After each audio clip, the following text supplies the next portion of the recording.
Assalamualaikum warahmatullahi wabarakatuh. Bertemu kembali dengan pelajaran IPA.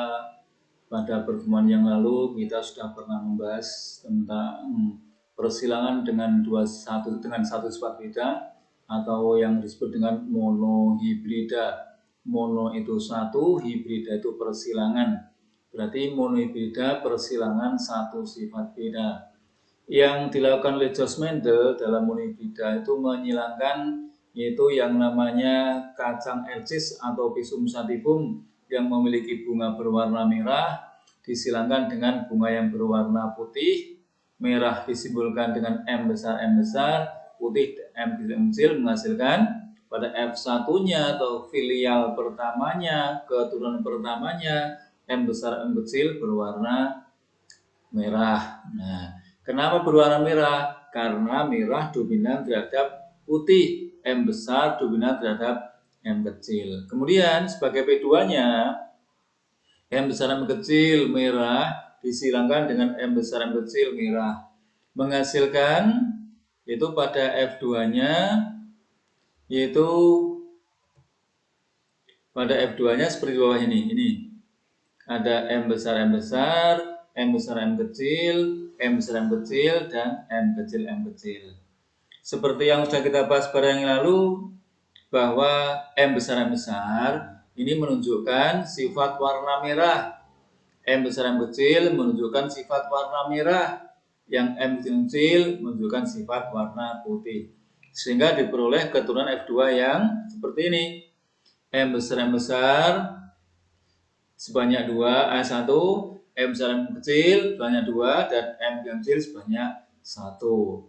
Sehingga rasio fenotip F2-nya itu merah banding putih sama dengan 3:1. Kenapa merahnya kok 3? Nah, ini ada merah M besar dan M besar M kecil ini juga berwarna merah. Sementara M besar M besarnya ada 1, M besar M kecilnya ada 2, maka 1 tambah 2 ada 3, maka merahnya 3, putihnya 1. Dan rasio genotip F2-nya M besar banding M besar M kecil banding M kecil sama dengan 1:2:1. Ini jika keduanya bersifat dominan penuh dan resesif. Lantas bagaimana jika memiliki sifat yang lain? Ini silakan dilihat. Nih yang berikutnya. Ada sifat yang namanya sifat intermediate.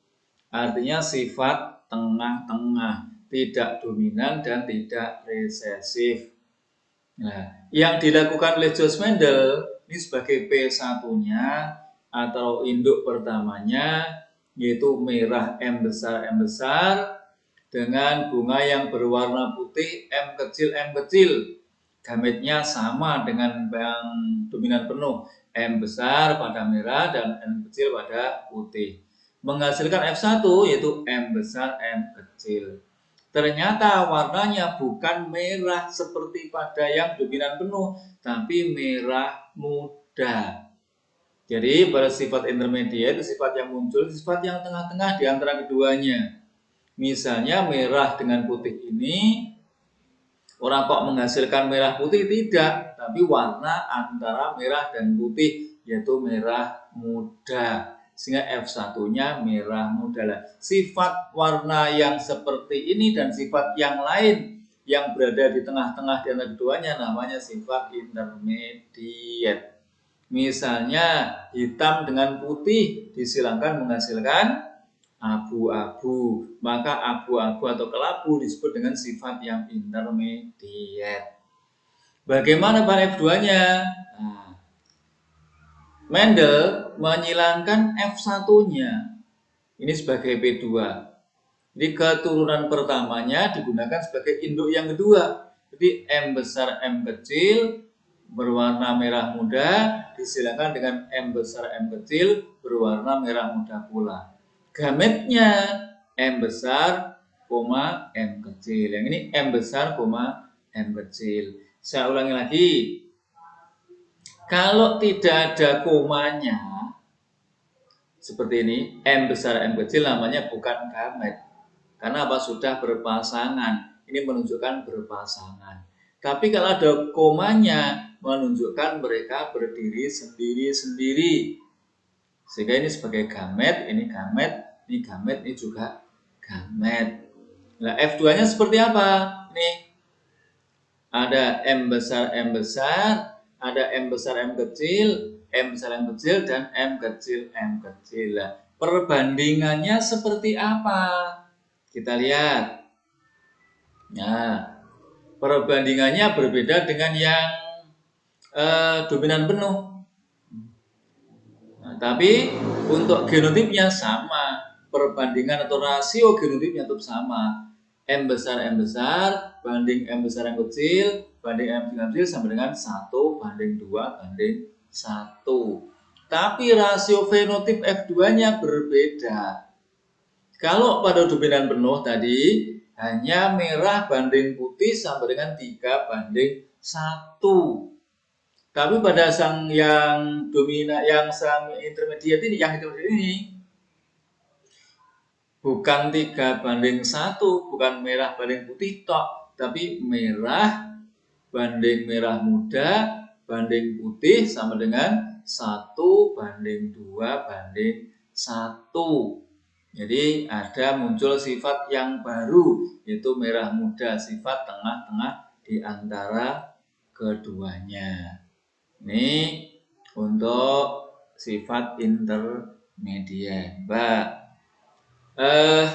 Berdasarkan persilangan, baik tadi yang dominan penuh maupun yang intermediate, di sini dapat diketahui ternyata keturunan ini bisa berbeda secara fenotip dengan induknya.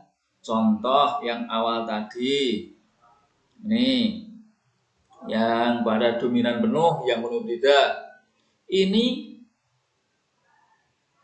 merah kelihatannya dari luar. Ini merah juga. Merah disilangkan dengan merah. Ternyata anaknya yang 3 merah, yang 1 putih. Nah, ini sing telu abang, sing siji putih. Padahal induknya yang 1 merah, yang satunya juga merah. Nah, sedangkan pada yang semi intermediate ini merah dengan putih, ternyata menghasilkan merah muda. Beda di antara keduanya. Nah, pada P2 merah muda, ternyata menghasilkan F2 ada yang merah, ada yang merah muda, dan ada yang putih. Maka dari itu, pada kalian semua, jika kalian melihat saudara kalian atau tetangga kalian atau teman kalian yang sifatnya kelihatannya dari luar berbeda dengan bapak atau ibunya secara biologis, maka kalian jangan lantas suudzon atau berburuk sangka. Lawang tadi yang merah dengan merah saja bisa menghasilkan putih, merah muda dengan merah muda menghasilkan merah muda dan putih. Maka mungkin saja suatu saat jika terjadi perkawinan misalnya, bapaknya lurus, ibunya lurus, kok ada salah satu anaknya yang rambutnya keriting? Mungkin saja. Kenapa demikian? Sebab sifat yang lurus pada bapak atau ibu mungkin saja membawa secara genotip membawa sifat keriting. Ibu kelihatan lurus tapi membawa keriting, bapak kelihatan lurus tapi membawa keriting. Nah, kebetulan pada salah satu anaknya sifat keriting pada bapak ketemu dengan sifat keriting dari ibu, maka terbentuklah anak yang memiliki rambut yang berbeda dengan bapak dan ibunya. Bapak ibunya lurus, anaknya keriting. Begitu juga dengan kulit, mungkin saja kita yang sawo matang ini memiliki mungkin anak yang putih, yang sawo matang, hitam, bahkan mungkin ada juga yang bule atau albino, mungkin saja seperti itu. Nah, ini sekilas tentang persilangan satu sifat beda.